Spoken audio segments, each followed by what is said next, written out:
In how many ways can 12 different books be divided among three boys so that each receives four books? Now, there are 12 books and three boys have to be given four books each. So, what we can do is out of 12, we can select any four. We can do it in 12C four ways and give it to the first boy.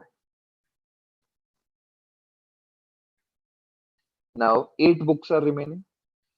Out of eight, you can select any four books. You can select an 8C four ways and give it to the second boy. Now, four books are remaining. All four books have to be given to the third boy. So this becomes our answer 12C4 into 8C4 into 4C4.